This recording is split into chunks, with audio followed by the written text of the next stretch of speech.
자, 지금부터요, 여러분들께 시황 부분 함께 진행을 해드릴 겁니다. 오늘 시장의 지수가 다소 부정적인 흐름이 연출돼 있었다 할지라도요, 글로벌 시장의 흐름은 매우 긍정적입니다. 그래서 내일장 기준에서부터 재차 폭발적인 시세는 아니다 할지라도 추가적인 눌림보다는 되돌림의 강세, 신고가의 흐름 2,800 넘겨야죠. 그리고 이번 주에 3,000 넘기더라도 이상할 건 없습니다. 자신감 가지시고 함께 하셔야 됩니다. 지금부터 50분 동안은요, 시황, 그리고 주도 종목에 대한 해석, 그리고 내일장 불기둥 기대하셔야 될 종목 함께 들여다보고 공부하는 시간 갖도록 하겠습니다.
자, 잘 보세요. 글로벌 시장의 시황입니다. 최근 들어서 니케이가 조금 조정이 일부 있었어요. 니케이 쪽에 조정이 일부 있었고, 그리고 이렇게 프랑스 증시의 조정, 프랑스 까크거든요. 유럽을 대표해서 프랑스 까크를 성차트를 넣는 건데, 프랑스 까크가 조정이 좀 일부 있었습니다. 프랑스 까크의 경우도 정정불안, 정치적인 불확실성, 그 정치적인 불확실성 때문에 정책적인 불확실성이 겹쳐진 거죠. 최근 들어서. 그렇게 돼서 집권 여당에 대한 불확실성 부분들이 계속 제기가 된 거예요. 그래서 조정이 일부 나왔는데 뭐 추세적으로 문제가 될 만한 흐름은 아닙니다. 우리나라 지수 기준으로 3,300포인트 최고점을 넘기고 그 위에 최소 3,400, 3,500에 놓여진 거예요. 니케이는 뭐 거의 4,000 수준, 그리고 다우 지수도 3,500, 600 수준. 국내 증시만 2,800에서 이제 다시금 고점을 넘기려 하고 있는데 이격이 발생돼 있잖아요. 이 이격은 지금까지 2015년 12월 이후에 지금까지의 기준에 이격이 저렇게 심하게 발생된 적은 없어요. 미국은 별도로 보십시오. 빨간 색깔 미국 다우지수는 별도로 보시고 그쪽은 원체 변동률이 컸었고 나머지는 거의 뭐 비슷하게 붙어서 움직였죠. 그죠? 초록색깔 선, 검은색 선, 우리나라 캔들 다 붙어서 움직이다가 22년도 10월 바닥 찍고 9월 말 10월 바닥 찍고 나서부터만 이격이 발생되기 시작한 겁니다. 우리나라도 조금 전에 프랑스 말씀드린 것처럼 우리나라도 정치적인 불확실성, 정책적인 불확실성 그 부분에 이제 뭐 당연히 진행됐어야 될 부분 기존에는 그렇게 해왔던 부분 정부와 집권 여당과 야당, 영수회담 이런 부분이 있어야 되는데 그게 조금 한동안 공백 기간이 있었기 때문에 정치적인 정책적인 불확실성이 있지 않았나. 그 부분이 일정 범위 해소되고 나서는 지금 많이 좁히러 가고 있습니다. 그래서 매우 긍정적인 위치로 해석을 하시면 될 것 같아요. 자, 지난 금요일 날의 기준에 미국하고 이제 우리나라 같은 경우가 선물과 옵션의 만기일, 선물 그리고 이제 옵션 시장이 있죠. 그 선물도 두 가지 시장이 있습니다.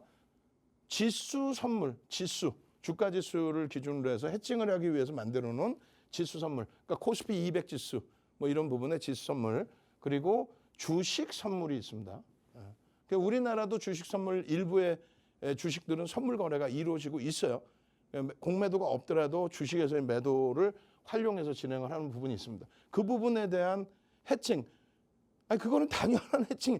주식에 대한 선물 쪽에서 매매된 거에 대한 해칭을 하는데 그걸 가지고도 우리 배터리 아저씨 시비 걸고 앉아 있죠. 안 돼. 그런 사람들 얘기 들어봐야 도움 하나도 안 됩니다.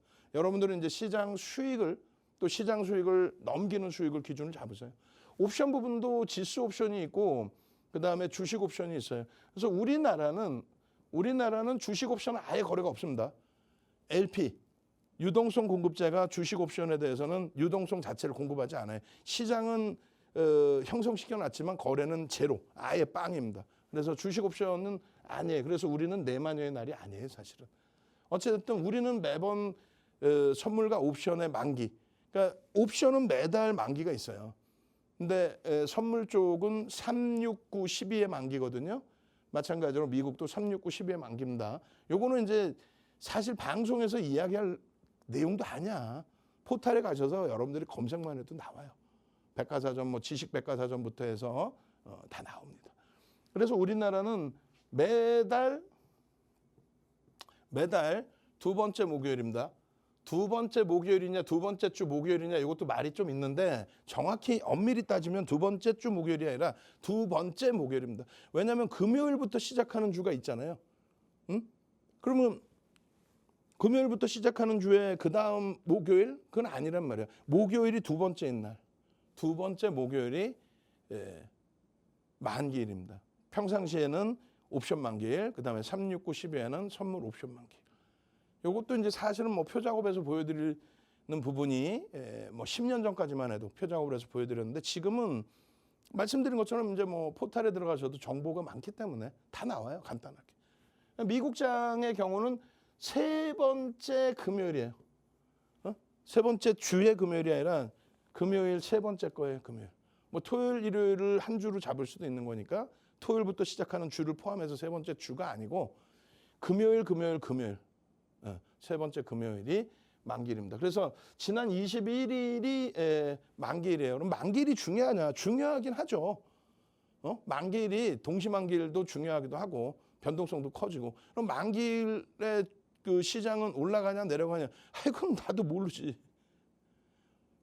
보도자료 보면은 만기일 때는 뭐 오른다던데요. 혹은 만기일 때는 내린다던데요. 혹은 우리나라 뭐 만기일 때 외국인 포지션에 따라서 움직이는데 다 거짓말이야. 다 거짓말이야. 그런 거 신경 쓰지 마시고 여러분들이 미국 만기일이나 일본 만기일 다 일일이 신경 쓰시면서 주식 매매하시지 않잖아요. 또 국내 만기일 다 일일이 신경 쓰시면서. 그래서 전체 시장 흐름에 연동돼서 간다. 다만 이제 종가 기준에 리밸런싱 물량이 있어요. 그러니까 무슨 얘기냐면은 3월 선물을 다 청산하고 가는 게 아니란 말이에요. 6월로 롤오버를 하고 롤오버 이관을 한다. 6월로 그 포지션 그대로 넘긴다. 뭐 이런 기준이 되겠죠. 넘기는 경우가 상당 부분이 있고 그것을 넘길 것이냐 안 넘길 것이냐에 대해서 시장의 방향성이 이제 좀 윤곽이 나오는데 당일날의 윤곽이 아니라 전체 추이에 맞게 그대로 흘러갑니다. 결론은 금요일날 그 변동성이 좀 있을 수 있는 기준인데 잘 넘어갔고요. 요 세 종목의 시가총액 1, 2, 3위 공방이 굉장했었잖아요.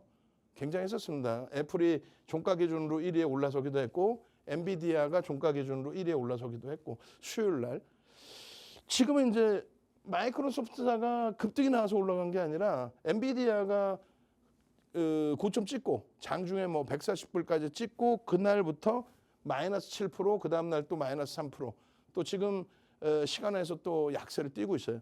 그렇게 되면서 엔비디아가 고점에서부터 조정이 좀 깊어지면서 1위에서 내려온 거고 애플도 좀 내려왔는데 금요일 날 같은 경우가 리밸런싱 물량. 그러니까 엔비디아 같은 경우가 사실상 시가총액이 낮았단 말이에요. 작년 같은 경우에는 10위 안에 들어오지를 못했어요.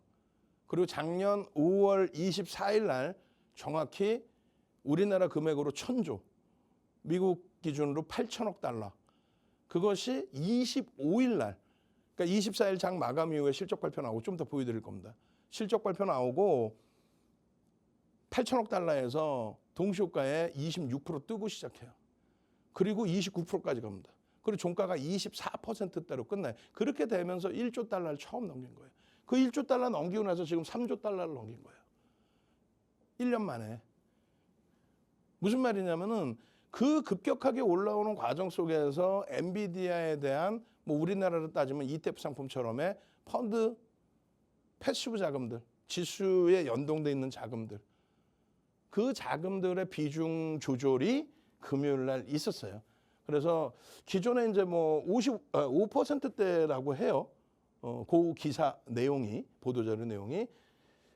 이번에 이제 22%로 상향시키는 과정 속에서 1, 2주 정도의 리밸런스 물량이 움직일 거다. 근데 이날 마지막에 이제 좀 자금이 유입되면서 낙폭이 좀 일부 줄어든 거, 그 부분에 대한 다시 재차 이제 눌림목 기준이 있는 거고, 애플 같은 경우에는 약보합권에서 애플의 비중 조절이 좀 있었어요. 조금 비중이 줄어드는. 그래서 그 부분의 물량이 나오면서 장 막판에 1% 하락으로 마감이 된 겁니다. 그러니까 그 리밸런스 물량이 조금 이제 시가총액 변동이 있으면서 규모가 좀 형성이 된 건데 전체 시장 지수에서는 큰 무리는 없어요. 이게 무슨 소리인지 잘 모르겠어요. 그러면은 그냥 뭐 그런 게 있나 보다. 그런 게 있구나. 그래서 결론은 뭐니? 시장 올라내려. 뭐 이렇게만 생각하시면 되잖아. 시장 우상향이다. 지속적으로 상향이다. 그럼 누가 이끌어갈 거니? AI를 기반으로 하는 쪽이 무조건 갈 수밖에 없다. 지금 구조는. MS, 애플, 엔비디아, 알파벳, 아마존, 메타, TSMC. AI를 기반으로 하는 모든 업체들의 산업 확장 부분이 집중될 수밖에 없다. 그러니까 아직까지도 2차 전지 운운하는 분들이 계세요. 안 돼요. 그건 될 수가 없는 게 테슬라가 2019년도에 바닥 찍고 돌린 흐름이 2021년도 고점 찍을 때 40배 오른 거예요. 약. 2020년도로 기준을 잡으면 그게 맞죠. 2020년도에 바이든 그 당시의 후보, 미국의 민주당의 대선 후보. 우리는 친환경 정책으로 갈 거야. 그럼 신재생 에너지였잖아. 여태까지는. 근데 갑자기 전기차에 대한 보조금을 지원할 거야. 그렇게 되면서 테슬라가 20배 올라요. 2020년 바닥 대비 20배. 근데 그때 시가총액이 얼마였냐면 1조 3천억 달러. 여기 보시면은 1조 3천억 달러면 요 수준이에요. 딱 메타 수준. 이게 최정점이었어요. 그리고 테슬라 이외에는 뭐 전기차 업체, 자동차 업체가 시가총액 순위에 들어오지를 못했습니다. 그러니까 그 시장 규모하고 그 시가총액이 지금 반토막 이상 깨져 있죠. 그러니까 6천억 달러 수준이란 말이에요. 그 6천억 달러 시가총액 6천억 달러 수준의 그 업체의 매출 부분과 그 시장 규모하고 AI에 대해서 이 업체가 다 AI만 하는 것은 아닙니다만 AI에 대해서 확장하고 그 확장된 것에 대한 실적이 나와주게 되면서 그러면서 슈팅이 나와 있는 AI 관련주들하고의 흐름은 굉장히 차이가 나겠죠. 그래서 엔비디아가 지금 조정이 나오다 보니까 거봐 내가 조정 나온다 했지? 라는 분들이 많이 계셔요. 그런 분들은 대부분이 여기서도 다 내가 무너진다고 했지? 그러니까 배터리 아저씨랑 똑같은 사람들이라니까. 2차 전지 폭등하면 나와서 내가 오른다 했지? 폭락하면은 엉뚱한 소리, 이상한 소리 2번 도망갔었잖아요. 2차 전지가 22년도 고점 찍고 23년 1월까지 50% 깨질 때 그때 도망가서 어디 보이지도 않았어. 그러다가 폭등하니까 그 배터리 아저씨 나와서 와, 내 책이 대박 났어요. 그 짜집기한 책이잖아. 뭔 내 책이야. 자기 거 지식 하나도 없는 짜집기인데. 그러고 나서 다시 주가가 4월 11일 고점 찍고 작년에 5월 달에 50%씩 50% 가까이 2차 전지가 깨지니까 2번 다시 나 부르지 마. 나로 인해서 수익 나신 분들이 나를 이렇게 못 살게 굴어. 그러놓고 도망갔다가 7월 달에 슈팅이 나오니까 그때 또 나와서 에코프로 800만 원 갑니다. 에코프로 800만 원 가면 시가총액 200조예요. 지금 현재 하이닉스가 170조 넘기고 나서 눌림인데 말도 안 되는 그런 소리를 하잖아요. 결론적으로 엔비디아 같은 경우에 이러한 슈팅이 나올 때에 이럴 때는 꿀먹은 벙어리 그리고 이런 음봉 떨어질 때는 시세 깨졌다. 여기서도 끝났다 이런 표현을 하는데 이격을 좀 줄이는 과정으로 해석하시는 게 옳을 것 같습니다. 주봉 기준에서도 마찬가지예요. 이 양봉을 훼손시킨 것도 아니고 장악형으로 주봉이 형성되어 있는 것도 아니고 요거는 이제 위에서부터 꼬리가 달고 내려온 유성형이라고 합니다. 떨어지는. 근데 별 2개. 우리는 캔들 패턴은 별 1개, 2개, 3개 패턴으로 시장에서 구분을 해요. 근데 별 2개짜리 가지고 공포감을 가질 필요는 없다. 뭐 이때도 걱정 마시라고 말씀드렸었죠. 왜냐면은 MS라든가 상승 형태 확인형, MS사라든가 그리고 이렇게 애플이라든가 또 알파벳이라든가, 그죠? 고점 계속 넘기는, 그리고 아마존이라든가 메타까지도 뭐 매우 긍정적인 흐름이란 말이에요. 그러니까 빅테크 쪽에서 GPU의 수요를 원하는 쪽에서 견조한 흐름을 가져가고 있기 때문에 엔비디아의 흐름에 대해서는 그렇게까지 부정적인 해석을 할 필요 없어요. 1달러 9센트짜리의 실적이 6달러 12센트로 얼마? 500% 6배 증가했습니다. 그런 과정 속에서의 주가 강세란 말이에요. 물론 지금부터는 기존에 말씀드린 것처럼 엔비디아를 탈퇴한다고 표현을 해야 되나요? 그건 아니고. 그러니까 엔비디아? 뭐라고 얘기를 해야 될까요? 엔비디아의 GPU 장악력이 높은데 정확하게 22년 11월 30일 날 오픈 AI가 오픈 AI라는 업체예요. MS가 지분을 갖고 있는 오픈 AI가 생성형 AI, 인공지능, 사람과 함께 대화할 수 있는 인공지능 AI라는 단어는 50년대부터 썼던 단어예요. AI라는 단어는. 근데 뭐 잘 아시는 것처럼 이제 알파고가 일단은 바둑에서 바둑의 인간 최강자를 다 이겨버리고, 그죠? 근데 지금은 이제 생각을 해서 대화하는 AI까지를 발표를 했잖아요. 그러니까 오픈을 했잖아요. 그게 22년 11월 3일. 그러니까 이 학습 능력이 뛰어나야 되기 때문에 인간만큼 그 이상의, 그래서 서버를 엄청나게 증가시키는 과정에 엔비디아가 불과 따져보면 지금 현재까지 6월까지 2년 6개월뿐이 안 돼요. 1년 6개월 죄송합니다. 1년 6개월. 1년 6개월 동안에 최강자로 군림을 한 거죠. 근데 잘 보세요. 애플 폰하고 삼성 폰하고 충전기 자체가 다르잖아요. 근데 만약에 애플 폰이 처음에 아무도 휴대폰을 어떻게 이걸 들고 다니는, 제가 어릴 때 홍콩 영화는 위성폰이라고 그냥 진짜 뭐 사전 크기만한 거 이런 거 들고 다니면서 이렇게 전화 통화하는 위성폰. 근데 진짜 요만한 핸드폰이 들고 다니는 핸드폰이 나와서 쓴다? 근데 만약에 아무도 안 하고 애플만 했다고 칩시다. 그러니까 애플이 자료나 이런 부분이 호환이 안 되게끔 만들어버리고 자기네만 쓸 수 있게끔, 그리고 배터리 충전선도 자기네 거만. 지금도 뭐 그렇긴 합니다. 그러니까 이제 삼성 거를 이 모바일 쪽의 기술력이 뭐 엄청나긴 하지만 진입 장벽이 그렇게 어마어마하지는 않잖아요. 그래서 내가 새로 진입했는데 애플이 자기 영역을 80% 이상 구축해 놓은 상태에서 처음에 안 뺏기려고 막 하겠죠. 그래서 배터리도 규격을 다르게 만들고 배터리 꼽는 충전선도, 그리고 나머지 정보의 호환 부분도 그냥 애플폰끼리만 될 수 있게끔 막아버리고 뭐 그런 기능들. 그게 현재로서는 엔비디아의 GPU의 독점적인 위치를 가져갈 수 있는. 근데 지금 GPU를 만들 수 있는 곳이 어디예요? 인텔과 AMD 대표적으로 그 2개 업체, 그 밖에 업체들도 있습니다.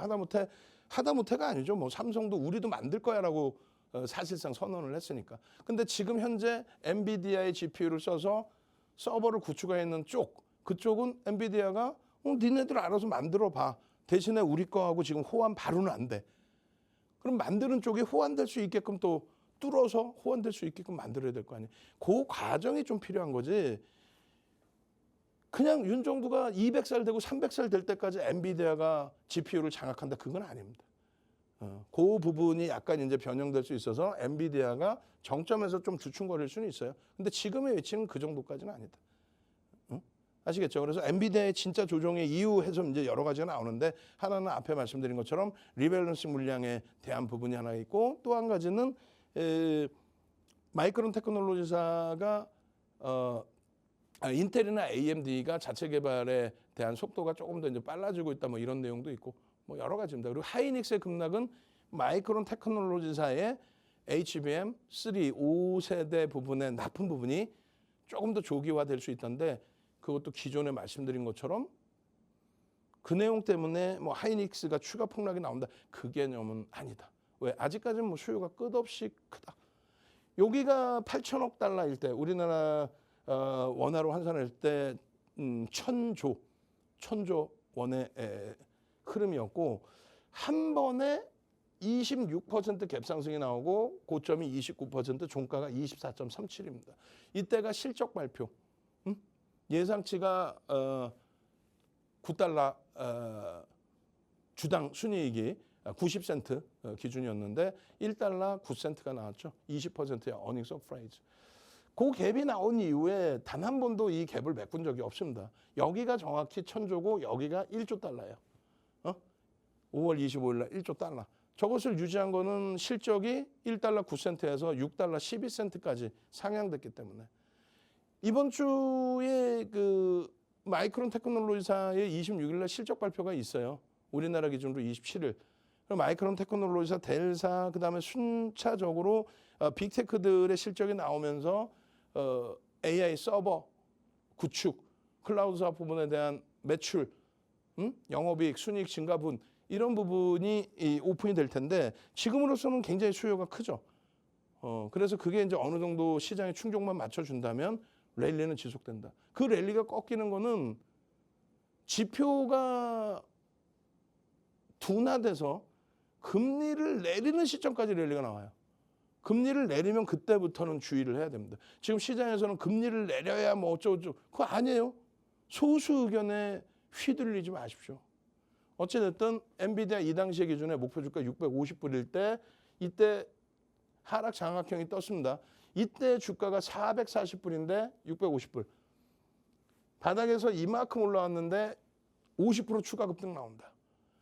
이 고점을 찍고 밀려서 테슬라가 72% 빠지고 얘가 68% 빠진 다음에 테슬라는 요만큼 올라오고 꺾였는데 얘만 슈팅 나올 때 다들 손가락질 할 때 무슨 소리야?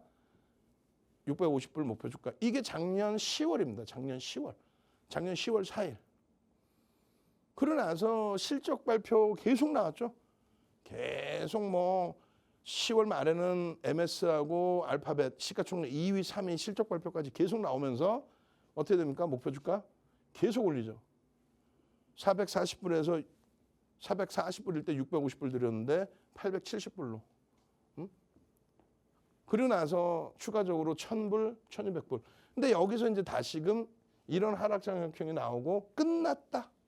이게 얼마예요? 760불. 이번에 3조 달러 넘기고 시가총액 1위 등극했을 때 얼마? 1,400불.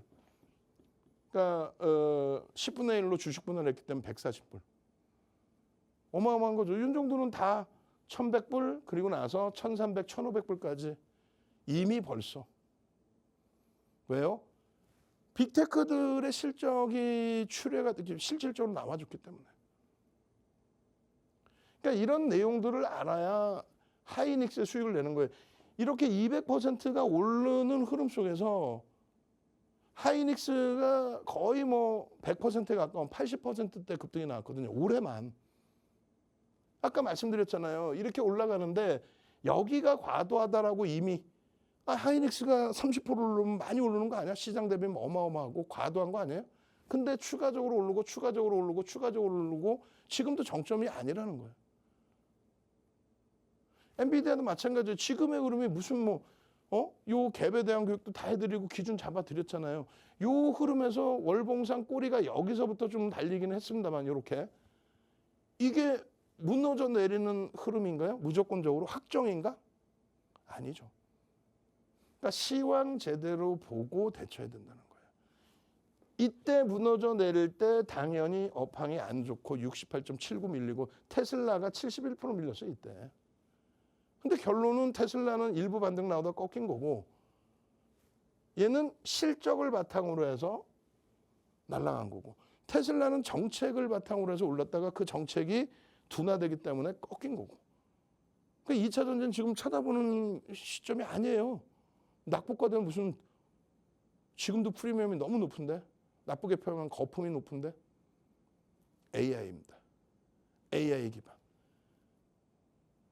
여러분들 기준에서 혼자 하시기 힘드시다면 함께 하셔서 뭐 수익 범위 가져가셔야죠. 아시겠죠? 자, 이 부분의 글로벌 증시의 흐름은 여전히 AI를 바탕으로 움직여야 된다. 거기까지 설명드렸고요. 두 번째 파트에서는 하이닉스 낙폭이 심화되어 있는데 어떻게 대처할지 그 부분에 대한 교육 들어가도록 하겠습니다.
자, 보겠습니다. SK 하이닉스입니다.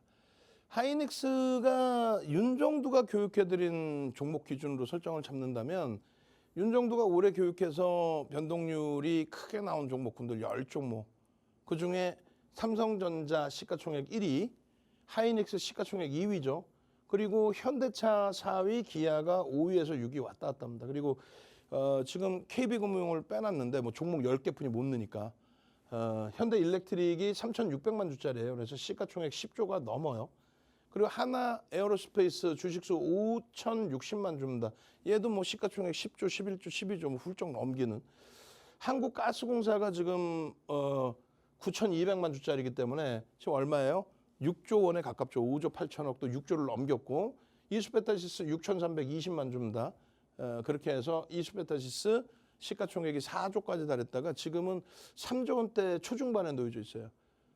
그리고 한미반도체가 9,700만 주입니다. 그렇게 해서 18만 원까지 돌파를 했었기 때문에 18조. 우리나라 시가총액 18위까지 올라왔어요. 알테오젠 시가총액 코스닥 2위까지 올라오면서 15조를 넘겼고 오늘 신고가가 나왔습니다. 이게 알테오젠의 주식수는 5,310만 주예요. 아, 대단하다고요? 머리 좋다고 아냐. 지금 두통까지 왔어요. 살이 너무 쪄갖고 숨을 못 쉬겠어. 운동을 해야 되는데 운동을 못 합니다. 왜요? 하루 종일 리딩해드리고 동영상 찍고 이론 교육해드리고 그리고 우리가 들어가서 보는 종목에 대해서는 최소한 주식수가 몇 주인지 특히 여러분들이 가지고 계신 종목은 첫 번째 다른 거 뭐 일목균형이니 무슨 뭐 볼린저 밴드니 다 필요 없어요. 가장 중요한 게 펀더멘탈적인 부분이고 그 다음에 수급 부분이고 그 다음 거래대금인데 수급에 있어서 외국인이 100만 주 샀어. 아니 하이닉스 7억 2,800만 주 100만 주 사봐야 0.15% 수준뿐이 더 됩니까? 금요일날 3%의 검색기에 뜬 종목 재룡전기가 24% 갔죠. 그 종목 같은 경우에 50만 주 가까이 쌍끌이로 들어왔어요. 하이닉스 100만 주보다 작죠. 근데 주식수가 1,600만 주뿐이 안 돼. 3% 정도 들어온 거예요. 그러니까 20%대 24%까지 올라오는 겁니다. 이해되세요? 오늘 알테오젠 같은 경우에 고점에서 차익 실현을 했단 말이에요. 왜? 고점 대비 3% 이상 밀렸기 때문에. 밀릴 때에도 프로그램 수급이 들어오고 수급이 강하고 거래대금이 강했다면 들여다볼 건데 시가총액 2위 종목 치고는 또 지금까지의 외국인들이 들어오면서 들어올린 걸 치고는 수급 범위가 굉장히 좀 제한적이었다라는 거죠. 프로그램 매수가 들어왔으면 좋겠는데 그냥 매도, 8만 주 매도해서 플러스까지는 못 돌리고 마이너스 17,000주. 그 과정 속에서 4%대까지의 흐름. 주식수를 알아야 시가총액을 알든 수급 범위의 기준을 설정해서 확인을 하든 그렇게 되겠죠. 자, 결론적으로 하이닉스 기준은 지난해 2277.99포인트일 때 우리나라 시장에서는 2차 전지가 7월 26일 날 고점 찍고 폭락이 연출되고 있을 때, 배터리 아저씨가 아야 소리 내고 뭐 공매도 때문에 그래 헛소리 이상한 소리 하고 있을 때, 우리는 시장의 지수가 어렵고, 지수가 어려우면 전체 종목이 힘들다 보니 시장이 힘들 때에 전량 매도하고 쉬시는 게 답입니다. 너무 힘드시다면. 근데 그게 아니라 박성재 TV와 함께 윤종도의 주식 투시경과 함께 2차 전지 상반기에 어마어마한 수익 내고 7월 말에 전량 정리하고, 2차 전지 중에서 포스코 DX는 별도의 종목으로 보고, 그리고 로봇 관련주 그 당시 기준에서 수익 내고, 그러신 경우에는 주력주에서 힘들더라도 그러면 주력주를 이렇게 압축하십시오. 종목 4개로 압축하는 게 아니에요. 방송 채널에서 뭐 수십 종목, 수백 종목을 언급하는 게 아닙니다. 명확하게 매달 말일 날 이렇게 포트폴리오를 이번 주 마지막 거래일 날 방송에서 여러분들께 7월 포트폴리오를 오픈해 드릴 거란 말이에요. 이런 식으로.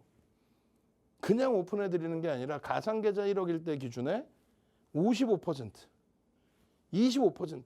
누구나가 관심을 안 갖고 있을 때, 특히 이제 10월 말에 녹화를 해서 11월 달에 KBS 방송 프로그램에 교육 들어갔을 때 이 포트를 그대로 말씀드린 거예요. 딱 2종목만 보십시오. 그러면 한 종목 갖고 나왔더니, 그러니까 반도체, 삼성전자, 하이닉스, 그중에 그 당시에는 하이닉스를 갖고 나왔죠. 그랬더니 다른 업종 하나만 더 하면 안 될까요? 한 종목은 대형주에도 좀 리스크가 있어서 그러신가요? 그렇다면 현대차입니다. 요게 기준이에요. 요게. 반도체 부분에 한미반도체 5%의 요 가격, 현대차 이 가격. 지금 보면 싸죠. 근데 그 당시에 저 가격을, 그리고 반도체 하이닉스와 현대차 자체를 아무런 관심도 없었어요. 근데 집중. 그렇게 해서 시장 21.37% 올라올 동안에 계좌 수익은 76%. 오늘 하이닉스가 급락이 연출됐음에도 불구하고 이게 주력 포트폴리오입니다. 그냥 한순간에 뭐 GS 글로벌 대박 났어요. 그런 말장난에 속지 마시고, 그런 거는 포트 기준 채워놓고 나중에 그러면 이란 말이에요. SK 하이닉스 같은 경우에 마찬가지입니다. 1월 말에 10월에 포트폴리오 채워서 11월, 12월 막 엄청난 수익이 났죠. 근데 1월 달에 조정이 훅 나오다 보니까 다들 또 힘들어하는 거야. 계속 간다며. 3,000도 간다며. 근데 2,500에서 깨져. 2,500도 깨져. 이건 뭐야? 이렇게. 결론은 2,500이 깨지는 그 시점에 힘드세요? 그럼 다시 압축합시다. 7종목으로 늘렸었거든요. 포트폴리오를. 압축합시다. 5종목으로. 1억 계좌 기준에 하이닉스 45%. 그냥 드리고 뭐 5종목 20%씩 사세요. 아니라니까. 5종목을 왜 20%씩 사? 주력주만 사야지. 45%, 현대차 25%. 이 가격에 134,700원, 194,600원. 10월 저점 대비해서 많이 올라왔죠. 10월 말 종가 대비해서. 다들 겁낼 때 아닙니다. 지금이 살 때. 근데 많은 분들이 어떻게 해요? 여기서 2월 달에 1월 말 종가 대비 2월 달에 조금만 올라오면 다 팔아버려요. 다른 종목이 더 가는 것 같거든. 2,400개 종목에서 막 상한가 나오는 종목 있을 거 아니야. HLB 막 날아가는 것 같고. 2월 23일 날 막 알테오젠 막 상한가 가고. 알테오젠이 그 당시 기준 9만 원대 대비해서 30만 원까지 어마어마하게 올랐잖아요. 중간에 막 변동성 고점 대비 30%씩 깨질 때 견뎠나? 견뎠다? 어떻게 표현해야 되지? 지극히 정상적인 부분에서의 설정 범위를 잡으시란 말이에요. LG화학은 계속 비중을 줄이는 과정이었고, 그렇게 해서의 수익 범위가 1월 말 종가 대비 시장은 11% 가까이 오른 거예요. 계좌는요 48%. 오늘 하이닉스가 무너졌음에도 불구하고 이 비중에서도 지나간 거 오케이 안 보여드리고, 그러면은 6월 달 걸로 바로 넘어옵시다. 나머지 3, 4월 달 다 비슷한 흐름인데 6월 달 포트에서는 한미반도체가 5월부터 빠집니다. 한미반도체를 5월부터 빼고 한미반도체 대신에 5월 달부터 삼성전자를 넣고 6월 포트 시장 2,636포인트일 때 이 가격에 남들 7만 원 깨진다고 할 때 삼성전자 이 가격이 25%, 하이닉스 18만 9,200원에 이 가격에 35%, 현대차 25만 원이 넘겼는데 25%. 10월 달이 여기가 11만 원대, 여기가 17만 원이었어요. 작년 10월 말 종가가. 이 비중을 그대로 가져가는 거예요. 그렇게 되니까 이 비중 범위에서 이 수익이 나오는 거예요. 시장 대비해서 2배 이상. 여기에는 알테오젠의 수익이 포함이 안 돼 있고 HD 현대일렉트릭 또 하나 에어로스페이스 이런 종목군들의 수익이 포함 안 돼 있는데 이 수익이란 말이에요. 계좌 수익이. 6월 한 달 동안 11%. 5%의 비중을 가지고 가고 있는 요 종목군들이 이렇게 시장 대비 빌빌대고 얘는 낙폭이 11%까지 확장돼 있는데도 불구하고 이 수익. 7월에는 어떤 종목을 어떻게 넣을까요? 6월 마지막 방송에 7월 포트 꼭 보십시오. 크게 변하진 않아요. 비중만 일부 바뀌지. 여기서 계속 초록 색깔로 하이닉스 박스 쳐드렸죠. 하이닉스.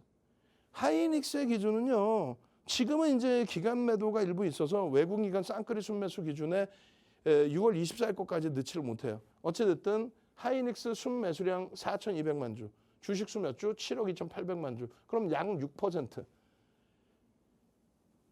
약 6%. 6% 별거 아니네. 재룡전기가 금요일 하루에 월요일 날 1% 매도가 나오긴 했지만 금요일 하루에 약 3%대 이상 샀는데. 근데 재룡전기는 외국인과 대주주 지분이 합산해서 50% 조금 넘겨요. 삼성전자 하이닉스는요. 외국인 지분과 대주주 지분 합산해서 90%에 달해요. 물론 이제 중복 지분, 신고된 지분 하면은 85%. 그리고 대주주 지분, 외국인 지분 이외에 기관 지분까지 하면 유통 물량이 없는데 작년 1월 이후에 이렇게 공격적인 수급이 들어왔다. 그걸 보시라는 거예요. 왜 들어왔을까요? 왜? 실적이 상상을 초월하는데 24년 영업이익 전망치가 20조를 훌쩍 넘깁니다. 제가 작년 10월 말에 KBS 방송에 나가면서 자료 준비해서 11월 달 포트가 아니라 이제 앞으로의 하이닉스의 실적 전망치 부분을 시장에서 8조 1,000억이었는데 그 이상을 예측을 했단 말이에요. 올해 들어서 20조까지 나올 수 있다. 사상 최대치 실적을 넘길 수 있을 걸로 추정을 한다. 그 근거는 10월 말 녹화할 때가 MS가 시가총액 2위인데 실적 발표하고 플러스 3%. 같은 날 실적 발표한 알파벳은 마이너스 9%로 끝납니다. 시가총액 3위. 그 전체 글로벌 시장이 깨져요. 2위가 3% 올랐는데 3위가 9% 밀린 거에 대해서. 근데 그 내용은 클라우드 사업 부분에 대한 성장 부분이 MS하는 기존 그 전망치에 충족을 했고 20%대. 알파벳도 27% 성장의 연속성을 가지고 갈 거로 예상했는데 조금 못 미쳤어요. 그래서 급락이 나온 거야. 그런데 그 이후에 그러면서 어떻게 됩니까? 우리는 AI, 서버 증설, 이 사업에 올인. 결론은 엔비디아와 하이닉스의 실적이 개선될 수밖에 없다. 지금도 이제 컨센서스 보시면 17년도에 13조 7천억 사상 최대치 실적을 냈어요. 이때도 예상치 부분이 3조에서 13조로 한 방에 올라온 게 아니에요. 16년도 4분기 특히 이제 12월 달 전망치 자체는 1조도 안 됐어요. 전망치. 1조가 뭐야? 5조? 그게 단계별로 계속 올라간 겁니다. 그리고 이게 사상 최대치. 그리고 방송 나갔을 때, KBS 방송 나갔을 때가 8조 1,000억. 이 부분이요. 지속적으로 확장이 된 겁니다. 지속적으로. 그렇게 되면서 1월 달 기준, 3월 달 기준에 3월 3일 날 11조까지 전망치가 상향이 돼요. 3월 3일 날. 그리고 5월 달에 이렇게 5월 달에 19조 2천억까지. 지금은 실적 전망치가 좀 둔화되어 있는 거죠. 8조에서 20조 넘길 때까지 6개월뿐이 안 걸렸단 말이에요. 6개월, 7개월. 근데 지금은 잠시 한두 달 주춤거리고 있고 이제 20조 넘기는 흐름인데 지금 전망치 최대폭으로 이제 나오는 부분은 얼마 30조까지 나와요. 저는 4월 30일에 상장사 아프리카 TV 지금 이제 이름이 바뀌었죠. 그쪽에 초청 방송을 나가서 그때 전망해 드릴 때가 4월 30일 날 기준에 30조 원. 주가 목표치 부분은 최소 30에서 40만 원을 말씀드렸어요. 결론은 이 이야기가 그 근거가 어느 거예요? 실적이죠, 실적. 하이닉스 10월 말에 추천할 때 그때 교육해 주실 때 하이닉스 목표치 15만 원, 그때 11만 원대였으니까 15만 원. 그리고 또 올려서 20만 원, 또 올려서 25만 원, 또 올려서 30만 원. 그 목표치 다 달았는데 왜 계속 올리나요? 왜 계속 올릴까요? 실적이 계속 증가하는 거야. 조금 전에 엔비디아 말씀드린 것처럼.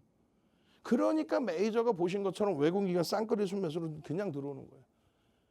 그 내용들에 대해서 뭐 정부의 정책이나 이런 부분까지 싹 다 오픈을 해서 교육을 해드렸고 작년부터.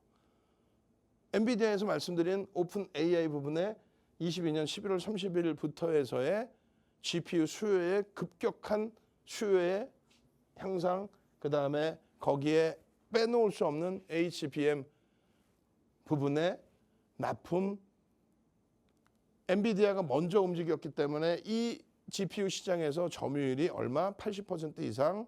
그리고 하이닉스가 엔비디아 초기부터 22년부터 납품을 해오면서 엔비디아 사양에 맞춰놨기 때문에 독점적인 위치에서의 흐름.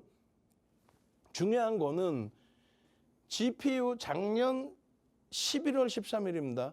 이미 이 시장에서 AMD와 인텔이 80% 이상 GPU 시장을 장악하는 엔비디아, 뭐 거의 90%라고 얘기를 해요. 90% 이상이라고. 그것을 같이 나누기 위해서, 이게 지금 진입 장벽이 높은 게 아니거든요, 사실.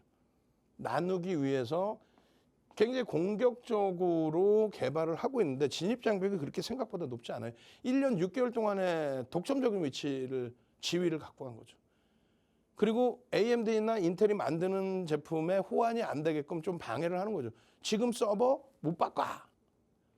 근데 이제 지금 개발하는 쪽과 또 MS나 이런 쪽은 너무 과다한 비용이 나가고 있다 보니까 경쟁을 시켜서 조금 더 저렴하게 서버를 구축해야 되잖아요.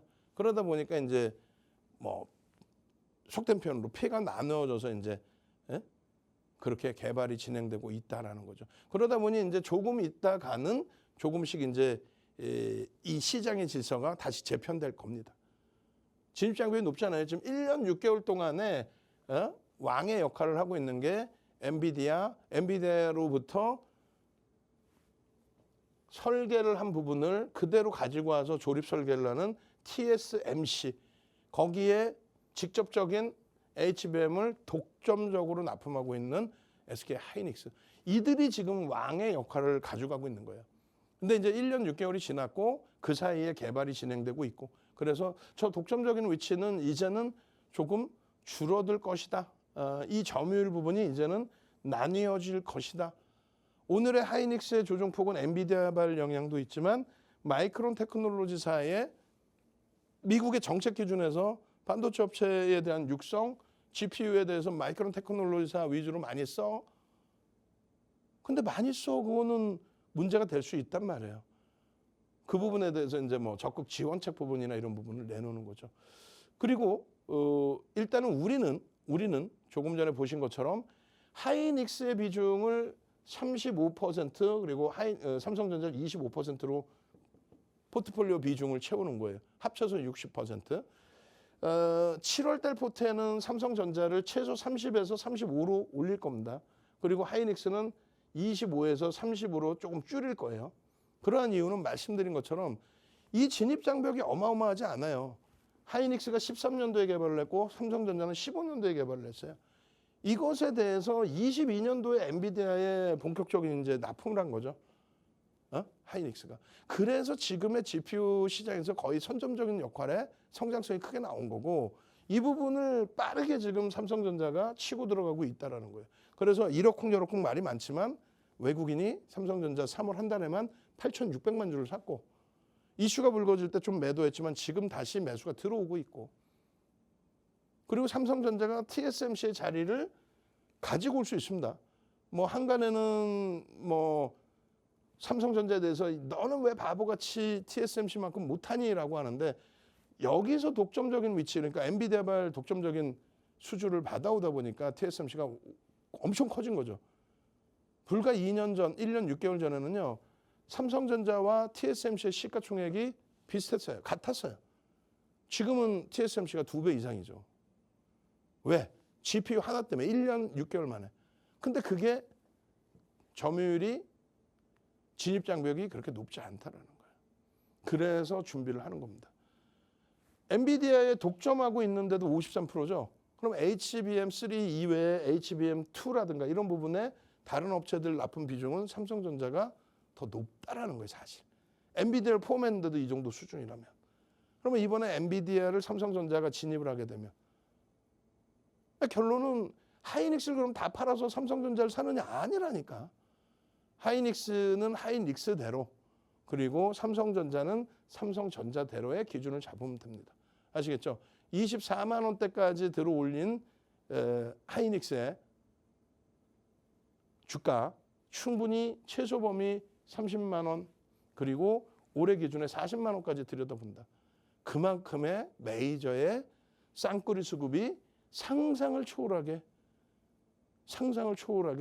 들어와 있다. 그 힘의 강도는 갭이 크게 발생될 정도로 탄력적이다. 다만 이렇게 삼성전자의 기준에서도 지금 공격적인 개발, GPU 시장, GPU도 나는 내가 양산해 볼 거야. TSMC처럼 조립 생산 부분에 처음에 초기에 뭐 무조건 잘 됩니까? 그렇지만은 진입해서 이루어낼 거야.